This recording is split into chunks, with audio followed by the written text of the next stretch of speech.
In the murky depths of the Atlantic, a modern-day troupe of explorers embarked on a quest to visit the Titanic. Leading the aquatic chariot, dubbed Titan, is the founder of OceanGate Expeditions, Stockton Rush. With him, Paul Henry Narjole, an ex-Navy man with salt water in his veins, Shahzada Wood, a Pakistani billionaire along with his 19-year-old son, and Hamish Harding, another billionaire whose son is currently attending a Blink-182 concert, all while tweeting for sympathy. On a mission to visit the Titanic, whose tragic maiden voyage once captivated the world, the submersible Titan descended 13,000 feet where the pressure is a whopping 378 times that at sea level. Now, this isn't OceanGate's first underwater rodeo. They've been bringing in the big fish, or should I say wealthy fish, since 2021. With a ticket price of $250,000, it's a ride that laughs in the face of Disneyland's It's a Small World, but a token amount of money for a billionaire looking to do something that very few people in the world ever get to do. But herein lies the twist. After a mere 1 hour and 45 minutes, the Titan went silent as a ghost ship. We wonder if it's pinning for an extended stay with the Titanic, or if it got embroiled in a Jules Verne-esque adventure. Equipped with 96 hours of emergency oxygen and allegedly piloted by what looks like a $30 Logitech gaming remote, the submersible is now missing in action. In the prequel to this tale, red flags billowed like pirate sails. Experts since 2018 waved cautionary tales of OceanGate's experimental approach to their expeditions. And of course, there's Mr. Lockridge, OceanGate's former director of marine operations, who was the bearer of unwelcome truths and made pleas for inspection and certification of Titan that went unheeded. Today, we're going to dive deep into the story of the missing Titan submersible. Let's start off with what we know about the submersible and the current situation. The expedition commenced as part of an 8-day journey which began on a Sunday and involved traveling 400 nautical miles to the wreck site from Newfoundland. The Titan has been in operation since 2021 and has made 2 previous trips to the Titanic. Here's a clip of CBS reporter David Pogue giving us a glimpse of just what the submersible experience is all about. An experimental submersible vessel that has not been approved or certified by any regulatory body and could result in physical injury, disability, emotional trauma, or death. Where do I sign? Oh! Take your shoes off, that's customary. Okay. Wow. Inside, the sub has about as much room as a minivan. We run the whole thing with this game controller. Come on! Regarding the depth, the Titanic today sits at a staggering depth of nearly 13,000 feet below sea level, and the Titan submersible was designed to descend to such depths. The submersible was reported to have approximately 70 to 96 hours worth of oxygen, depending on the circumstances. U.S. Coast Guard officials estimate that as of Tuesday afternoon, following the day the Titan went missing, there was about 40 hours of oxygen remaining in the submersible. On board the submersible that went missing were 5 individuals, 4 mission tourists and 1 pilot. Among the mission tourists were Shahzada Dawood and his son Suleiman, both originally from Pakistan but residing in Surrey, UK. Shahzada, a vice president at the Pakistani polymer and chemical company Engro Corporation, belongs to one of Pakistan's wealthiest families. Another passenger is Hamish Harding, a 58-year-old British national who is a businessman, pilot, and explorer. He holds 3 Guinness World Records, including one for the longest time spent in the deepest part of the ocean on a single dive. He was also a part of a Blue Origin flight to space in 2022. And then we have Paul Henry Narjole, a renowned expert on the Titanic wreckage. The 77-year-old former French Navy officer has been involved in Titanic research since 1987 and is often referred to as Mr. Titanic. He supervised the recovery of over 5,000 objects from the Titanic site and authorized a book titled The Depths of the Titanic in 2002. And of course, the 5th individual on board is Stockton Rush, the CEO of OceanGate Expeditions, which operates the Titan submersible.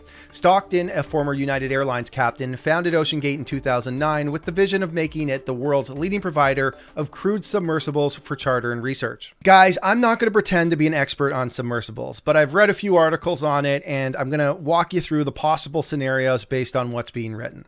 So the first scenario that could have happened is that the Titan got stuck stuck in the Titanic. With the Titanic's wreck being situated at a depth of approximately 3,800 meters, the submersible may have navigated too close to the wreckage and become entangled or wedged in some part of the ship.